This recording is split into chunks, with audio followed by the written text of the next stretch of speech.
Hello, I'm Rod Raglin. This is Not Your Family, Not Your Friend Book Reviews. Book reviews without a conflict of interest. I don't get paid for these reviews. I don't swap these reviews with other authors. I'm not your family, I'm not your friend, so you can't guilt me into giving you good reviews. These reviews are honest. I hope they're constructive, but keep in mind they're just one person's opinion. Redline, a Journalistic Account by E.S. Dallaire. Redline is an apocalyptic story about an underground movement that creates a virus capable of disrupting government computer communication and destroying digital information, resulting in chaos. The story is written by the protagonist, one of the members of Redline, as a journalistic account of the events he experienced and interpreted them. The story begins with an ultimatum being delivered to governments around the globe by Redline. If the terms are not agreed to and implemented within a specific time period, chaos will reign. Just what Redline wants isn't clear, partly because the media is reluctant to reveal the details to the public. Why is the media reluctant? This reader was never able to discern. This takes place before Malcolm, the protagonist, becomes associated with Redline. He's recruited while walking alone one night and noticing some shadowy figures unloading equipment into a warehouse. He's asked if he wants to get involved, and he agrees.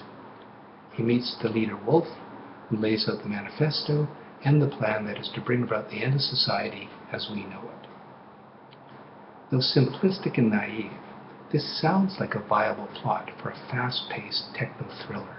But Redline is anything fast-paced and lacks the technological savvy to make that element of the story credible.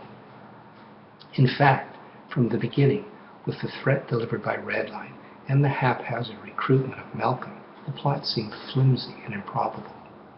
As the story develops, this reader never was convinced of the group's authenticity nor their vague motivation for dismantling society.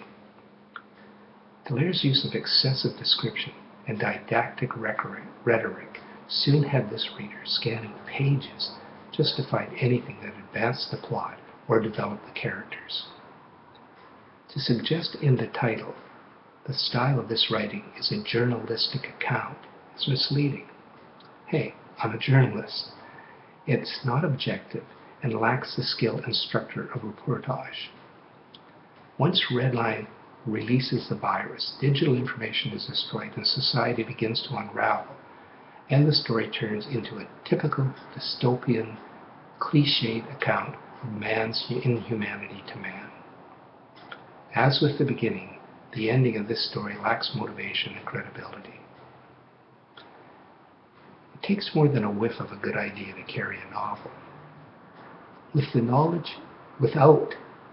the knowledge and experience of digital systems and technology, Dallaire may have been better off writing this story from the point of view of a citizen experiencing the chaos brought about by Redline, rather than from one of the instigators of it.